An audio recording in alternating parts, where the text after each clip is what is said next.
Hello everyone, welcome to the Sharawat classes. मैं सोनिया शरावत आपके लिए लेकर आती हूँ biology classes and I have more than 10 years of teaching experience. So मैं कोशिश करती हूँ कि आपके लिए बायोलॉजी टॉपिक्स को आसान से आसान बनाया जाए। इन अवर प्रीवियस वीडियो हमने एक चैप्टर शुरू किया हुआ है हमारा breathing and exchange of gases and उसमें हमने पिछली वीडियो में जाना human respiratory system. Human respiratory system में क्या क्या ऑर्गन्स थे वो सब आपने पढ़े। नोस्ट्रिल से स्टार्ट होकर nasal passage, then pharynx, then larynx, then trachea, उसके बाद ब्रोंकाई, ब्रोंकियोल्स एंड उनका नेटवर्क और एल्वियोलाई और ब्रोंकियोल्स का नेटवर्क हमारे दोनों लंग्स को बनाता है। एंड आफ्टर दैट नीचे एक मस्कुलर ऑर्गन था, दैट इज डायफ्राम। अब वो सिस्टम जानने के बाद now the next topic is mechanism of breathing. Means हम कहते हैं कि ब्रीथ कर रहे हैं हम या ब्रीदिंग चल रही है कंटिन्यूअस प्रोसेस, तो what is the mechanism of that process, किस तरह से वो प्रोसेस होती है हमारी body. So let's start our topic, that is mechanism of breathing. Means breathing क्या है बच्चों? ब्रीदिंग मीन्स सांस अंदर लेना और सांस बाहर छोड़ना, intake of oxygen rich air and giving out of carbon dioxide rich air. Means ये नॉट ओनली हम ये नहीं कहेंगे कि ऑक्सीजन लेना और कार्बन डाइऑक्साइड छोड़ना, बिकॉज एयर जो है is a mixture of gases. इसमें O2, CO2, नाइट्रोजन, आर्गन, दूसरी गैसेस भी बहुत सारी हैं, तो उन गैसेस का मिक्सचर जाता है। बट जो एयर ब्रीथ इन करेंगे उसमें क्या ज़्यादा होगी? ऑक्सीजन ज़्यादा होगी, कार्बन डाइऑक्साइड की कॉन्सेंट्रेशन कम। दोनों की कंपैरिजन करें, और जो एयर ब्रीथ आउट करेंगे उसमें कार्बन डाइऑक्साइड ज़्यादा होगी और ऑक्सीजन की कंसेंट्रेशन उस कंपैरिजन में, जितनी हमने ली थी उस कंपैरिजन में कम होगी। तो इस प्रोसेस को ब्रीदिंग बोलते हैं। मैंने दो चीज़ें इसमें की, क्या कि एयर अंदर जाना और एयर का बाहर आना। तो मीन्स ब्रीदिंग को हम डिवाइड कर सकते हैं दो स्टेप में, इंस्पिरेशन एंड एक्सपिरेशन, इंस्पायरेशन और एक्सपायरेशन। मीन्स एयर अंदर लेना इंस्पिरेशन और एयर बाहर छोड़ना क्या है? एक्सपिरेशन। तो इस ब्रीदिंग की प्रोसेस में सबसे पहले हमें जानना होगा थोरेसिक चैम्बर के बारे में बच्चों, बिकॉज एयर अंदर जाना और एयर बाहर निकलना, इस पूरे में हमारे जो लंग्स हैं उनका वॉल्यूम या उनके अंदर एयर का प्रेशर घटता और बढ़ता है। बट हम एक बात जान लें कि हमारे लंग्स की जो वॉल है उसकी मसल्स में सेल्फ कॉन्ट्रैक्शन या रिलैक्सेशन वाली प्रॉपर्टी नहीं होती। हमारे जो फेफड़े हैं, लंग्स हैं, उनकी वॉल में क्या नहीं है? वो उन वॉल में ये प्रॉपर्टी नहीं है कि वो अपने आप एक्सपेंड हो जाएंगे और अपने आप कॉन्ट्रैक्ट हो जाएंगे। एयर बाहर निकलनी है, एयर अंदर एंटर करनी है, तो उसके लिए इसके अंदर जो एयर का प्रेशर है वो प्रेशर घटेगा बढ़ेगा, यानी कि इनका वॉल्यूम घटेगा बढ़ेगा। बट लंग्स का वॉल्यूम अपने आप नहीं घट बढ़ सकता। तो एक चैम्बर है, एक एयर टाइट चैम्बर है जिसको हम कहते हैं थोरेसिक चैम्बर। उस चैम्बर का वॉल्यूम कम ज़्यादा होगा, उसके अंदर प्रेशर कम ज़्यादा होगा, जिसकी वजह से लंग्स कॉन्ट्रैक्ट और रिलैक्स होंगे और एयर अंदर जाएगी और एयर बाहर जाएगी। तो एयर के इंस्पिरेशन और एक्सपिरेशन के लिए, O2, CO2 के एक्सचेंज के लिए क्या होना जरूरी है? कि चैम्बर का रोल है। तो इस चैम्बर को हम कहते हैं थोरेसिक चैम्बर। ये चैम्बर जो मैंने पिछली क्लास में भी आपको बताया था कि हमारा ये वाला जो पोर्शन है इसको हम थोरेसिक कैविटी बोलते हैं, यहाँ से हमारे और कहाँ तक, जहाँ तक हमारा क्या चेस्ट वाला एरिया है, इसको थोरेसिक कैविटी कहते हैं। यहाँ थोरेसिक चैम्बर किस किस चीज से मिलकर बना है, हमारे कौन कौन से ऑर्गन्स से। सबसे पहले बात करते हैं, दो साइड हमने आपको बताई है बॉडी की। जिस साइड हमारा क्या है, ये फेस है या स्टमक है, इसको वेंट्रल सरफेस बोलते हैं। क्या है ये? Ventral side. उसी के जस्ट बैक में जो है वो क्या है? Dorsal side. और वेंट्रली एक बोन है जिसको बोलते हैं क्या? स्टर्नम। यहाँ चेस्ट में, जब आप स्केलेटन पढ़ोगे तो जानोगे, चेस्ट में यहाँ एक बोन है जिसका नाम है क्या? स्टर्नम। तो स्टर्नम ने सामने से यानी कि वेंट्रली, पीछे की तरफ एक बोन है जिसका नाम है क्या? Vertebral column. डोर्सली, डोर्सली कौन सी बोन है? वर्टिब्रल कोलम, यानी कि जिसको हम रीढ़ की हड्डी या बैकबोन बोल रहे हैं। मींस अब आप ये समझो इस चैम्बर में क्या क्या है। अभी लंग्स को छोड़ दो, लंग्स उसके अंदर है। इस चैम्बर में आगे की तरफ एक बोन है जिसका नाम है क्या? स्टर्नम। पीछे की तरफ एक बोन है ऐसे बना लेते हैं हम, पीछे की तरफ ये कंटिन्यू कर रही है नीचे तक, ये हमारी क्या है, वर्टिब्रल कॉलम। उसके बाद लेटरली, लेटरली मीन्स यहाँ साइड में, आगे किससे जुड़ी हुई है, स्टर्नम से, पीछे किससे जुड़ी हुई है, वर्टिब्रल कॉलम से। और इस तरह 12 पेयर ऑफ बोन्स हैं जिनका नाम है क्या, रिब्स। रिब्स कहां से कवर कर रही है, लेटरली यानी कि साइड से।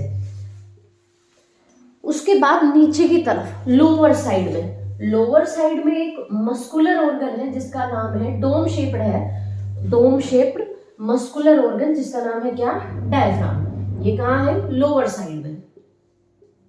तो थोरेसिक चैम्बर में हमारे क्या क्या है समझ में आया। और इस चैम्बर के अंदर कौन हमारे रखे हुए हैं, क्या है, लंग्स है। लंग्स काम करेंगे इस एयर टाइट चैम्बर के अंदर। तो ये चैम्बर कहाँ कहाँ किससे बना हुआ है, सामने क्या है, स्टर्नम है, पीछे की तरफ क्या है, वर्टिब्रल कॉलम। ऐसे समझो, ये सामने की तरफ, ये सामने की तरफ एक बोन है जिसको क्या कहेंगे, स्टर्नम। ये पीछे की तरफ एक बोन है जिसको क्या कहेंगे, वर्टिब्रल कॉलम। और साइड से इस तरह, मैं एक साइड बना रही हूँ, ऐसे ही दोनों साइड क्या है, रिब्स हैं, जो पीछे वर्टिब्रल कॉलम से हैं अटैच और सामने स्टर्नम से, ऐसे दोनों साइड। तो ये हमारा थोरेसिक चैम्बर हो गया, साइड से आगे पीछे। और नीचे की तरफ एक मस्कुलर ऑर्गन जिसको बोलते हैं क्या, डायफ्राम। ये बन गया थोरेसिक चैम्बर। और ये सब रोल प्ले करेंगे और थोरेसिक चैम्बर का वॉल्यूम घटेगा बढ़ेगा, तब लंग्स का वॉल्यूम घटेगा बढ़ेगा, और तब ब्रीदिंग की प्रोसेस होगी इस तरह से। अब थोड़ा सा ब्रीफ या समरी हम देख लेते हैं स्टेप्स ऑफ रेस्पिरेशन की। रेस्पिरेशन में क्या क्या स्टेप होते हैं। रेस्पिरेशन तो बच्चों एक सेलुलर प्रोसेस है जो हर सेल के अंदर हो रही है। और रेस्पिरेशन एक्चुअली है क्या, हमने स्टार्टिंग में ही आपको बता दिया था कि respiration is not only breathing, O2 लेना, CO2 छोड़ना ही रेस्पिरेशन नहीं है। रेस्पिरेशन में 2 स्टेप होते हैं। पहला स्टेप हो गया क्या, ब्रीदिंग, O2 ली और CO2 हमने रिलीज की, लेकिन वो O2 कहाँ यूज होगी, वो CO2 कहाँ से बनेगी, वो फिर सेकंड स्टेप होता है सेलुलर रेस्पिरेशन।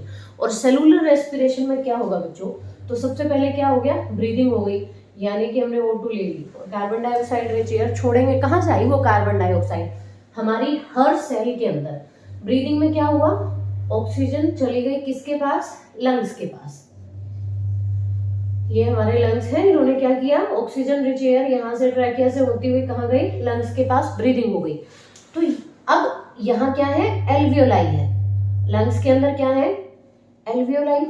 और एल्वियोलाई एक वेस्कुलर ऑर्गन हमने बताया था, हाईली वेस्कुलराइज्ड। हाईली वेस्कुलराइज्ड का मतलब क्या था, जिस ऑर्गन के पास बहुत सारी ब्लड कैपिलरीज हो उसको वेस्कुलराइज्ड बोलते हैं। ब्लड की नीड कहाँ से आ गई यहाँ, क्योंकि लंग्स ने ली oxygen.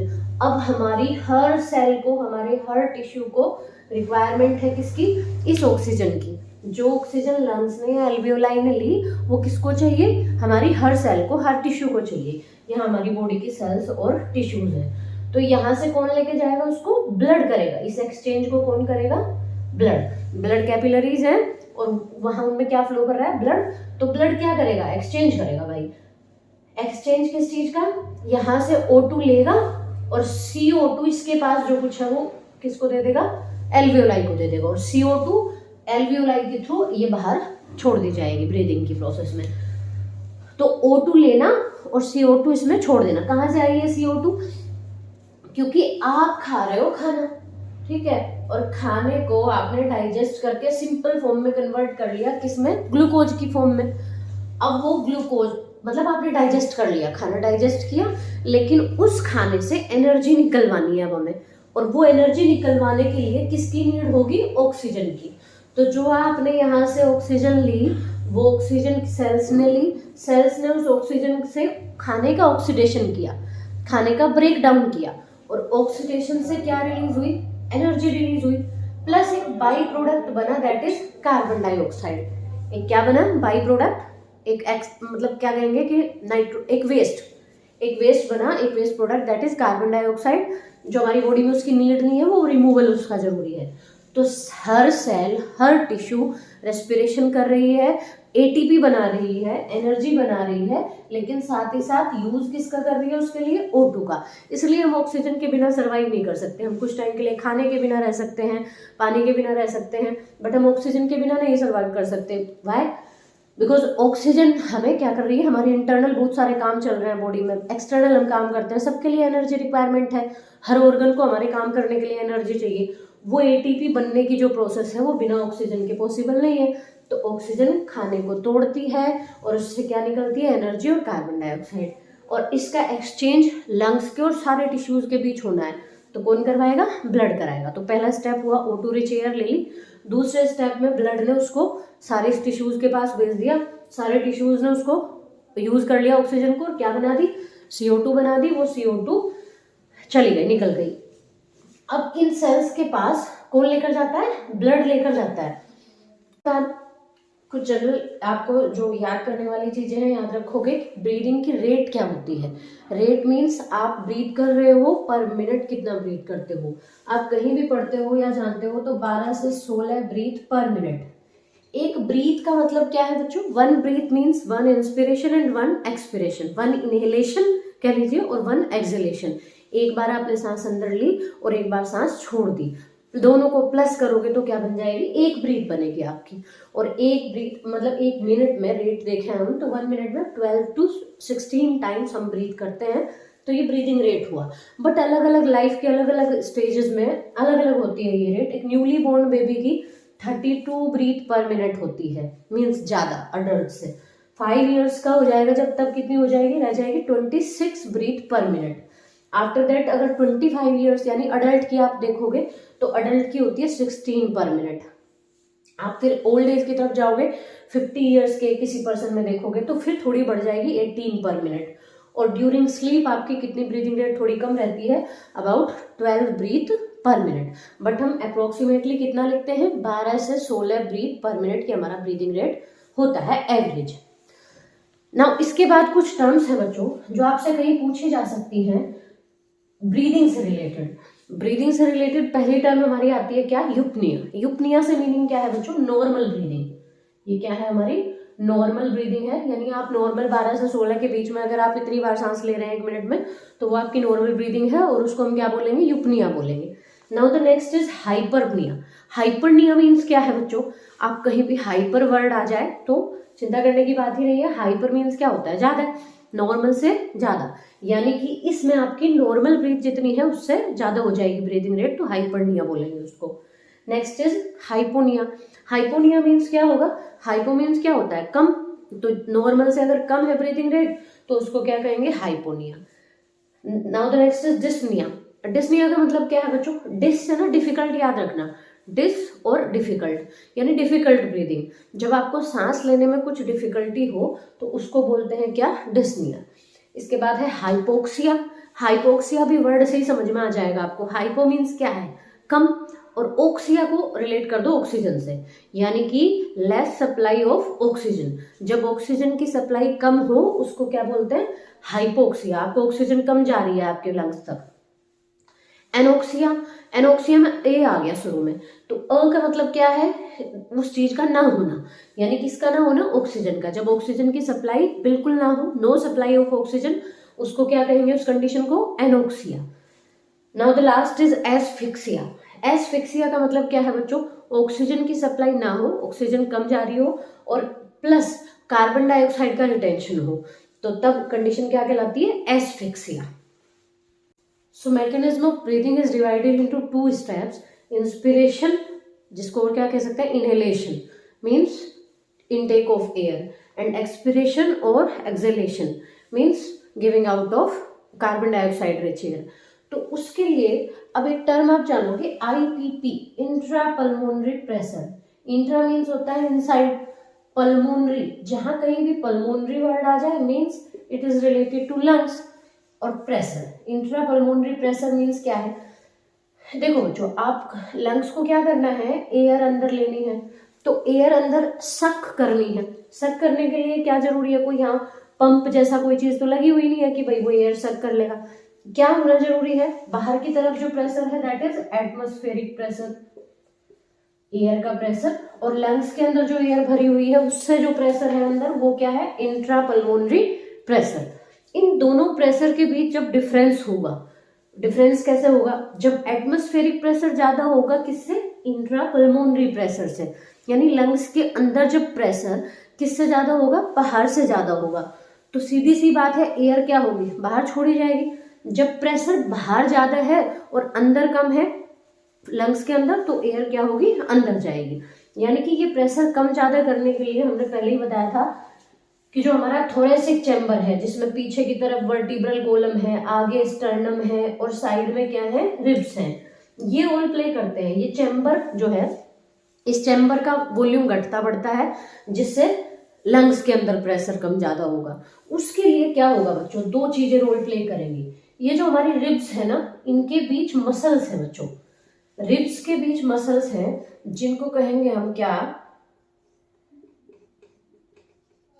External intercostal muscles, intercostal muscles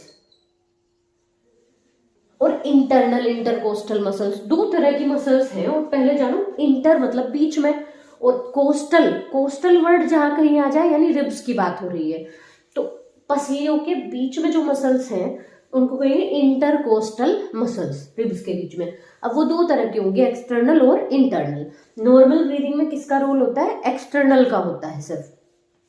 ये एक्सटर्नल इंटरकोस्टल मसल्स प्लस एक हमारा नीचे हमने ऑर्गन बताया था, दैट इज डायफ्राम। नीचे की तरफ एक मस्कुलर ऑर्गन है डायफ्राम, जो कि डोम शेप्ड होता है, ऐसे है। अब इंस्पिरेशन या एक्सपिरेशन होने में ये किस तरह से रोल प्ले, सबसे पहले इन मसल्स के बारे में जानते हैं। ये मसल्स, अच्छा एक्सटर्नल और इंटरनल दो तरह की बताई थी, जैसे ये हमारी पसलियां हैं, ठीक है, ये पसलियां हैं, तो इनके बाहर की तरफ भी ऐसे क्या लगी हुई है, मसल्स लगी हुई हैं, और इनके अंदर की तरफ भी, तो इंटरनल अंदर वाली और एक्सटर्नल ये बाहर वाली। तो ये जो मसल्स हैं ये कॉन्ट्रैक्ट होंगी बच्चों। सीधी सी बात, तो दो आपको याद रखनी है कि एक्सटर्नल इंटरकोस्टल मसल क्या होगी, कॉन्ट्रैक्ट होंगी। पहले जब ये कॉन्ट्रैक्ट होती हैं तो ये कॉन्ट्रैक्ट होने में हमारी रिब्स को ऐसे अपवर्ड मूवमेंट कराती है और आउटवर्ड, पसलियां जो है वो ऐसे हैं, और जब ये कॉन्ट्रैक्ट होंगी ये मसल्स तो ये ऊपर की तरफ और बाहर की तरफ ऐसे मूव कर जाएंगी। ऐसा करने से क्या होगा, वॉल्यूम बढ़ेगा। कैसे बढ़ेगा, किस डायरेक्शन में, ये क्योंकि रिब्स आगे किससे जुड़ी हुई है, स्टर्नम हड्डी बताई थी एक हमने, बोन स्टर्नम, पीछे किससे जुड़ी हुई है, वर्टिब्रल कॉलम। ये अपने साथ साथ जब पसलियां ऊपर को उठेंगी और बाहर की तरफ आएंगी तो अपने साथ साथ स्टर्नम को ले जाएंगे, थोड़ा वर्टिब्रल कॉलम को भी ले जाएंगे। तो यानी कि आगे की तरफ वेंट्रली, पीछे की तरफ डोर्सली, तो डोर्सो वेंट्रली, इसको कहेंगे डोर्सो वेंट्रली। हमारा जो ये थोरेसिक चैम्बर है इसका वॉल्यूम कैसे बढ़ेगा, डोर्सो वेंट्रली बढ़ेगा, किससे, पसलियों के ऊपर जाने से और बाहर आने से, तो ऐसे बढ़ गया वॉल्यूम। अब क्या होगा, जो डायफ्राम की मसल्स है वो भी कॉन्ट्रैक्ट होंगी। डायफ्राम की मसल्स कॉन्ट्रैक्ट होने से क्या होगा, ये नॉर्मली डोम शेप्ड होता है, ऐसे रहता है डायफ्राम। जब इसकी मसल्स कॉन्ट्रैक्ट होगी तो ये ऐसे हो जाएगा, फ्लैटेंड हो जाएगा, चपटा हो जाएगा ऐसे। जब ये फ्लैट होगा तो इसने भी वॉल्यूम क्या कर दिया, बढ़ा दिया थोरेसिक चैम्बर का, यानी यहाँ स्पेस दिख रहा है ना, बढ़ गया। तो ये वाली मसल्स कॉन्ट्रैक्ट करके तो डोर्सली और वेंट्रली बढ़ा रही है वॉल्यूम। डायफ्राम कहाँ बढ़ा रहा है, ऊपर और नीचे की तरफ, यानी जितना वॉल्यूम ऐसा था उससे नीचे की तरफ भी और ऊपर की तरफ ऐसे क्या हो गया, बढ़ गया। तो इसको कहेंगे एंटीरो पोस्टीरियर, क्योंकि इस हिस्से को एंटीरियर बोलते हैं और नीचे वाले को क्या कहते हैं, पोस्टीरियर। तो एंटीरो पोस्टीरियर भी वॉल्यूम बढ़ गया, डोर्सो वेंट्रली भी वॉल्यूम बढ़ गया। थोरेसिक चैम्बर का वॉल्यूम बढ़ेगा जब किसी चीज का, अब आप जानते हो जब किसी चीज का आप क्या कर रहे हो, उसका वॉल्यूम बढ़ा रहे हो। पहले कोई चीज इतनी थी, अब आपने उसको बढ़ा के इतना कर दिया, वॉल्यूम बढ़ा दिया, तो उसके अंदर जो प्रेशर है वो क्या होगा, घटेगा। जब किसी चीज में आपने स्पेस ज्यादा दे दिया तो जो एयर थी इसके अंदर उसका प्रेशर क्या होगा, घट जाएगा। और वही हम बताना चाह रहे थे कि भाई जब इसके अंदर, हमारे थोरेसिक चैम्बर के अंदर या लंग्स के अंदर प्रेशर कम होगा तो एयर अंदर सक कर ली जाएगी, एयर अंदर चली जाएगी। तो दो चीजों से हुआ, एक तो हमारी पसलियों के बीच जो मसल्स हैं, external intercostal muscle, external intercostal muscles, plus हमारा डायफ्राम, दोनों सिकुड़ गए। दोनों के सिकुड़ने से एक ने ऊपर नीचे बढ़ा दिया वॉल्यूम, एक ने आगे पीछे बढ़ा दिया, पूरे चैम्बर का वॉल्यूम बढ़ गया, यानी लंग्स का भी बढ़ गया और क्या हुआ, प्रेशर घट गया, वॉल्यूम बढ़ा, प्रेशर घटा, और वॉल्यूम बढ़ने से, प्रेशर घटने से एयर अंदर चली गई, यानी कि क्या हो गया, इंस्पिरेशन हो गया। Now the next is expiration. Expiration में बिल्कुल इसका अपोजिट कर दो। ये एक एक्टिव प्रोसेस थी, इसमें मसल्स कॉन्ट्रैक्ट हुई, मसल्स ने काम किया, तब वॉल्यूम घटा बढ़ा और प्रेशर घटा बढ़ा और हवा अंदर गई। ये एक पैसिव प्रोसेस है।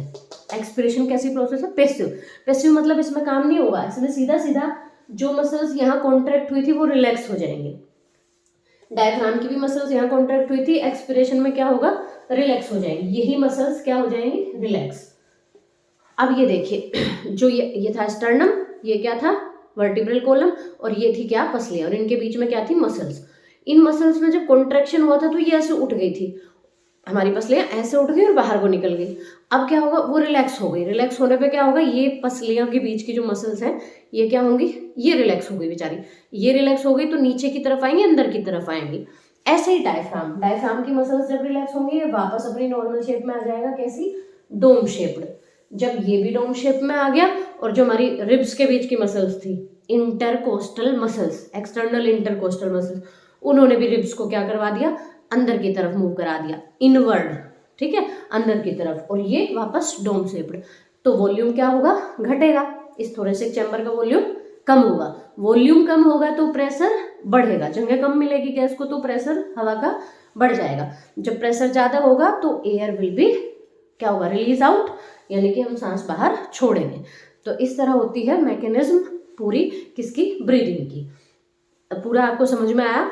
दो ही चीज़ों का याद रखना है, एक्सटर्नल इंटरकोस्टल मसल्स प्लस हमारे डायफ्राम, दोनों ने क्या करना है, जब कॉन्ट्रैक्ट होंगी इनकी मसल्स तो थोरेसिक चैम्बर का वॉल्यूम बढ़ेगा और बढ़ के एयर अंदर जाएगी क्योंकि प्रेशर कम होगा, और जब ये रिलैक्स होंगे तो अंदर वॉल्यूम क्या होगा, घटेगा और प्रेशर बढ़ेगा, प्रेशर बढ़ेगा तो एयर बाहर आएगी।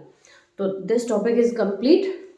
आपको अगर टॉपिक समझ में आया, कॉन्सेप्ट क्लियर हुआ तो वीडियो को लाइक करें और चैनल को सब्सक्राइब करें। Thank you.